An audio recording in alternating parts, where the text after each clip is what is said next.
One of the obstacles to religious belief in the modern world, especially in a, let's say, scientific, materialist, reductionist world, is of course the question of miracles. People don't understand, what are these miracles? Are they simply extraordinary things, supernatural, quote unquote, events that happen? And because they're supernatural, they convince people of the truth of a certain faith or a certain belief. And therefore, they can get people to believe in something in a manner that eschews the usual reasonable ways in which we evaluate whether something is true or not. That is, of course, the criticism of a lot of the new atheist types. And I thought it would be interesting to look at the question of miracles, of why it is that there are miracles in religion, why there are miracles in Christianity, what those miracles look like, what they mean, and what they possibly help us understand about how reality functions, and how they are not, in fact, simply freak events that eschew normal, reasonable patterns of being, but rather they are events that, let's say, shine a brighter light on the way in which reality functions, and are even, in some ways, the fact that they're so surprising and so extraordinary is because they show the pattern of reality in ways that are more than what we're used to seeing. They kind of compress reality into these hyper events, we could call them, that seem to contain more meaning in them. And so they're not just freak events. So we'll look at that, and hopefully it will help people at least understand. I can't prove to you that miracles exist, and that's not the point.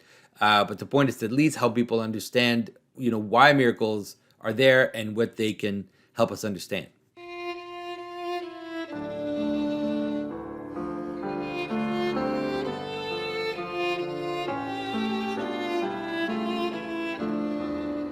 This is Jonathan Pajot. Welcome to the Symbolic World.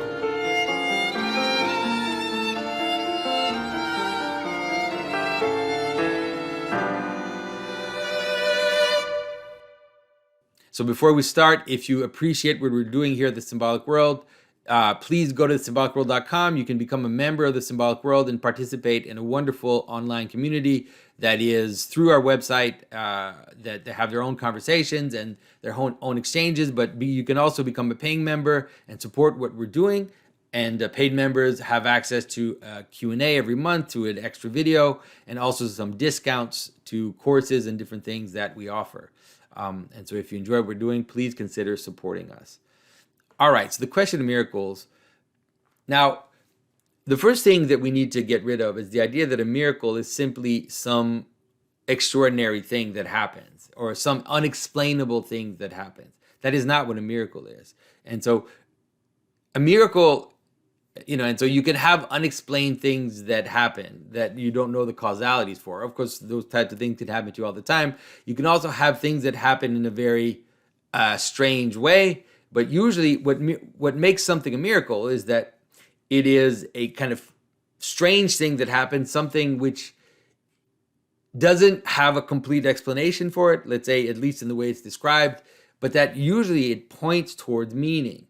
And that's the difference. So, think about how, if, let's say you're walking, let's say in the middle of a forest, there's a cliff, and then a rock falls off the cliff and hits the ground. Now, that's obviously not a miracle. That's something that happens.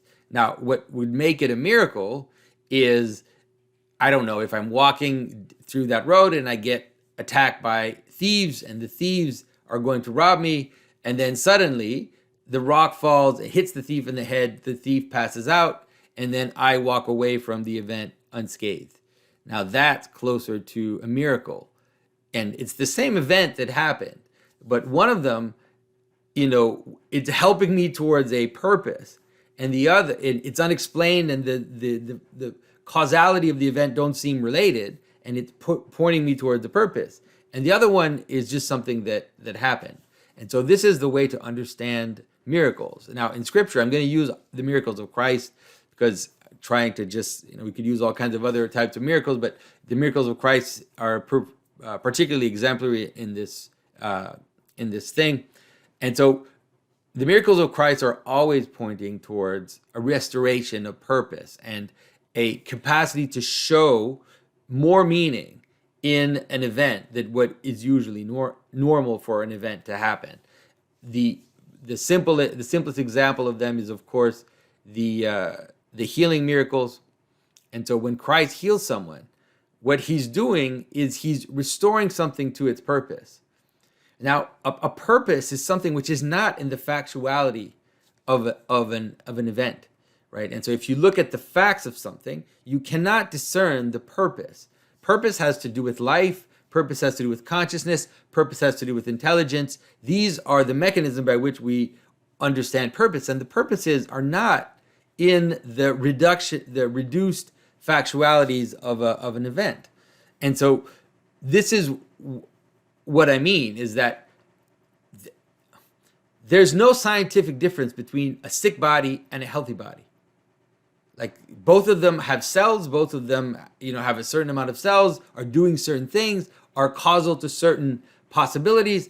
And, the idea that one is better than the other cannot be captured by simple analytic concerns of science and of calculating quantities and predicting let's say, predicting phenomena by the capacity to appropriately quantify the phenomena and show its different mechanical causalities. There's no difference between a healthy body and a sick body. The difference, the gap between the healthy body and the sick body is perceived in the sense of purpose. We know what ideally a human being should be. And even that, and we have a sense, like, we see certain humans that we admire. We see certain humans that are doing things that we care about, and that we can see that, we care about those things, and people that are able to do them, they are better people, not in a moral sense, but they're closer to what we think a person should be. And that is the gap between a sick body and a healthy body. And so when someone gets sick, or when they're infirm, or when they lose a hand, or when something happens to them, when they're blind, when they can't hear, whatever, we can see the gap between their situation and what they would like to be, and or what most people see as being closer to the ideal of what it is to be human. And this is what the miracle does. The miracle reorients the body towards its purpose. It's able to take something which we can see the gap between the purpose and the reality, and then bring it back towards purpose. And so this is what miracles always do. And in doing that, what the miracle does is that it reveals that purpose. It makes something shine, because in restoring it to its purpose, it's showing you what is the ideal, what is the reason for these things to exist. And this is, of course, like I said, what miracles are always doing. Now, the problem is that this miracle, you could say, is there all the time. It's there kind of hidden in the world all the time, which is that you cannot get the higher qualities of something from its lower constituents. And so the lower constituents of a body, let's say let's use a sports team. I always like that because it's very simple. A sports team is doing a bunch of stuff, right? They're dribbling, they're passing the ball, they're doing all these things. And if there was like an alien that came and looked at what they were doing, they couldn't discern just from the constituents of the game what the reason for the game is, what the purpose of the game is. The only way they would be able to do it is through analogy. And so what they would do is they would look at the constituents of the game, and then they would create an analogy to something that they already know its function.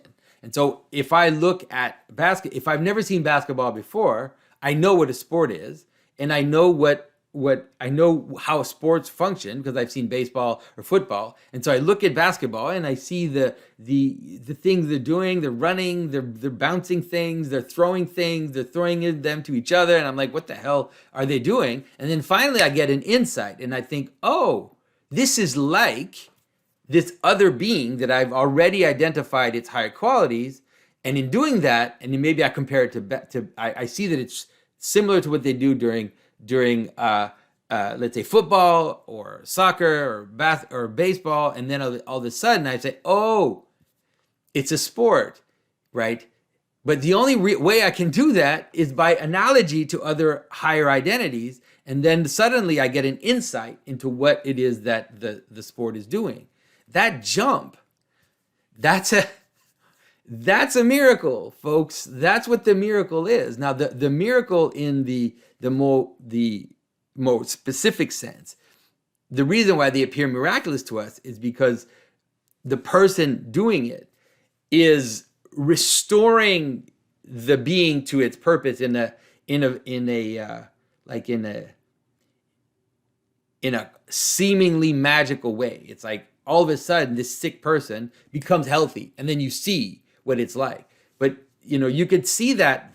So think about a sports game again, and the players, we do it all the time, by the way, this restoring towards purpose. The players aren't playing really well, and then the coach comes down. I've mentioned this in another video, like a prophet comes into the game, into the team, and then through will, through influence, through meaning, through all the things that miracles are constituted in, right? The coach takes his wand out and hits it on the ground and said, now you will focus again and you'll come back together towards the reason, and brings people back into the reason for the sport, and then reveals the meaning for the sport in doing that. And that is like a little miracle. It's a very small one. It's not a very big one, but it's a little miracle. Well, all of a sudden these players are now coming back together in a dance, in the proper dance towards the purpose that brings them together in the first place. It's a kind of restoration. And so a way to understand the structure is that when you don't see the purpose of things, it's something akin to death. It's something akin to death in the sense that you have a bunch of particles that aren't aligned, or you don't know how they're aligned towards something, towards a purpose. So imagine now you have a dead body, and then you have a living body. The dead body has as many particles, has as many cells, has as many all these things than the living body. Maybe those cells are dead, but what's the difference? Like, you have as much matter in a dead body than you do in a living body. And so the dead body has all this stuff. And so the difference between something that's dead, relatively, in the sense that you don't know what its purpose is, and then all of a sudden you see the purpose, and it comes together, and all of a sudden now this mass of facts and this mass of stuff appears into the reason why it's together in the first place. And that is a kind of, you can think about that in the experience as a breath from heaven, right? The meaning descends onto the thing, and then all of a sudden you can see in your experience that it is one. But you can do that through will too. It's not just seeing that it is one. You can actually make it one. And like I said, the coach, for example, that comes into the basketball team, he by his influence and his will, he says, be one.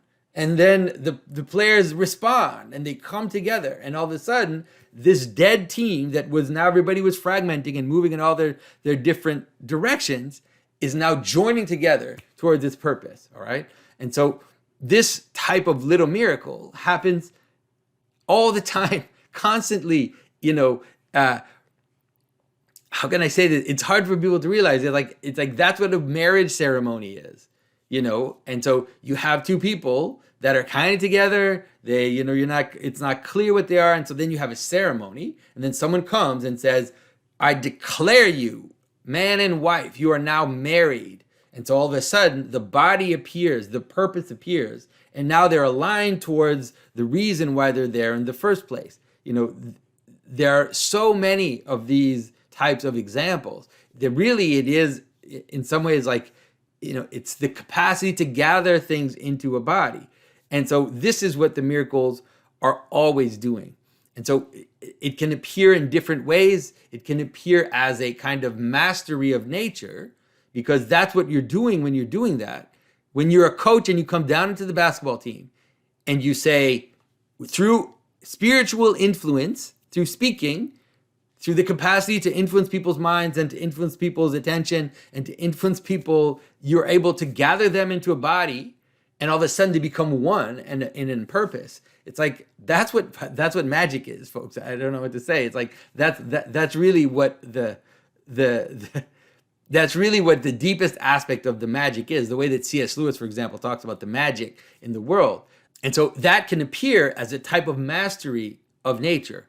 And so nature is chaotic, things don't function, and then you're able to bring them together. So for example, Christ healing, stopping the storm, or Christ walking on water, or all these things that are just weird and strange.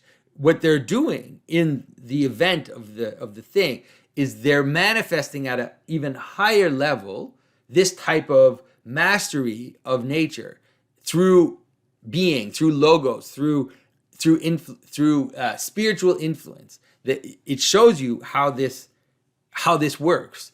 And so, and the reason why these look strange. On August 27th, we are going to start to ascend the mountain of purgatory, Richard and I. That's right. And continue on the second Dante class. So you can please go and sign up. The first class was just an absolute blast, and everybody really enjoyed it. So we're hoping that everybody will continue on the trek with us. And yes, so as Jonathan said, we're starting August the 27th. You can get the course now at Symbolic World Courses. There are payment plans and everything there to make it convenient for you. It's going to be incredible. Purgatorio is actually my favorite book of the whole comedy to teach. It's the one that most people, when you're in school, you read Inferno, and that's all you read. If you read Dante at all in like high school or college, you probably only read Inferno. Purgatorio is my favorite one to teach. It's the one that is kind of, you could say in a certain sense, the most relevant to where many of us are in our Christian life. That is to say, Purgatorio is about the purification, right? It's about the process of becoming saints. And so whereas Inferno is like about sort of rejecting sin, and then Paradise is about what even is holiness. And Paradise is the hardest one to teach. We are going to be doing it later this year. Paradise is the hardest one to teach, though, because it's very hard to explain to somebody exactly what it means to be holy. But I think all of us can understand what it's like to try to become holy. So anyway, join us for Purgatorio. It's going to be really awesome. All the juicy stuff is in Inferno, because like it's really fun to look at these sinners getting their, what's coming to them or whatever. But Purgatorio is in many ways it's the most practical because it really hits us right where we're at right now. So August the 27th, folks, please come and join us for the class. You won't regret it. It'll be 5 amazing weeks of really getting deep into the question of what does it mean to be purified, and I think you will enjoy it. So, all right, we'll see you there, everybody. The reason why these look strange, the best way to understand it is to understand that they're like a missive from a higher aspect of reality. This sounds weird when I say it. It sounds kind of woo-woo. There's nothing woo-woo about it. That is, the players that are chaotic and not functioning together, right? The only way that they can now come together into one is that they receive a purpose from heaven. They connect to a purpose from above them. And you can't find that purpose in the things they're doing, like I said. But if they perceive it, and now they come together and they participate in it, now all of a sudden, they become a unified body that is manifesting the influence of that which is above them, which is the reason why they're there, the reason of the basketball game, okay? Now, there are higher levels of that. There are ways in which all of reality can come together into higher participations. That is this pattern of influence from above, which coheres reality below, is one which happens at every level of reality. It doesn't just happen at the level of of the coach and the basketball players. It happens in the body of the basketball players. Because the basketball player, has all these processes in his body that aren't related to playing basketball. But then all of a sudden, the coach comes in and the coach says, be one as a team. And then the player is inspired. And then he says to his body, he says, okay, now be one as a body. And now we're going to move towards the purpose that we're receiving from the coach. And so he does the same to his body as the coach does to the basketball team, and is able to mobilize reality towards reason and purpose. And so the idea in a miracle is that happens at levels that are beyond this one. That there are ways in which reality can come together and participate and reveal the meaning of things in ways that are so surprising that they seem to break or to not account, or that the parts that constitute it don't account for the qualities of that which appears higher. And so it appears as a kind of glimmer. There's all these images that Christ uses to talk about this, which is that there are certain facts that aren't flat facts. There are certain facts that are actually a glimmer of that which is coming down from above, of the purpose that is coming down from above. And usually those appear as kind of shining. You kind of see things come together and something is shining. He talks about the pearl in the field. There are different ways that Christ talks about it. And, how can I say this? And that's why when we see that, that's why we celebrate that. And so for example, like when we see someone being excellent at anything, we tend to find that amazing. Why? Because they are able to bring matter into purpose in a way that really does it, does it in a way that reveals the purpose very strongly. And so it's like we have this sense of awe when we see someone do something with excellence. Well, that is possible at higher levels as well. And that is what we're seeing when we see a miracle. So Christ's miracles are always like that. They're always about revealing mastery of the cosmos, revealing the way in which reality comes together in order to celebrate that which is higher, even higher than that we tend to perceive. And the ultimate miracle is the resurrection. Why is it the resurrection? Because that's what all the miracles are. All the miracles are aspects of the resurrection. The resurrection is only the one that is in some ways the most condensed, most compressed, and reveals the most about reality. And why does it reveal the most about reality? Because that is exactly how we perceive unity in beings. We perceive unity in beings when we see multiple things that are dead to the identity, in the sense that we don't know why, or they don't seem to participate in some higher purpose. And then all of a sudden they do. Either we perceive that they do because we couldn't see it before, or we're confused, or we're muddled, or they align themselves towards purpose through will, through consciousness, through intelligence, through all these things, in the way in which humans and life interacts with the world. Right? There is a difference between something alive and something dead. And that's the difference. It's the capacity of multiplicity to join together in purpose into one unified body. And the resurrection is the image of that in a way that is so strong that it breaks all our normal ways that we think things exist. And of course, and it should, because just like the purpose of the basketball team coming down onto the players and bringing them together in this body that makes us wonder and celebrate and look at the pass, and all of a sudden the guy coming behind and he just passes it there, and there's the guy's just all of a sudden there, and he jumps up and gives it to the other guy, and then he puts it into the basket, and you're like, how did they do that? How did they even know where they were? And there's this sense of awe that all of a sudden all these players are like coming together in this dance towards purpose. And it's like take that and scale that up. Right? Take that experience and scale that up, and that's what the miracle is. And the resurrection is the ultimate miracle, because it reveals the very structure of reality in consciousness, reality in intelligence, reality in will, and the manner in which being constrains multiplicity into unities. And so, and I know that, like, I'm not going to convince atheists about whether or not the resurrection happened, whether or not these miracles happened. But hopefully you can at least understand that it's not completely ridiculous, that it's not just a bunch of arbitrary things that we believe, and that, because they break the rules of nature, we believe them. It has to do with levels of emergence and qualities that show themselves in multiplicity in ways that cannot be accounted for in multiplicity. And it's just that it's happening at levels that are higher than what we're used to perceiving.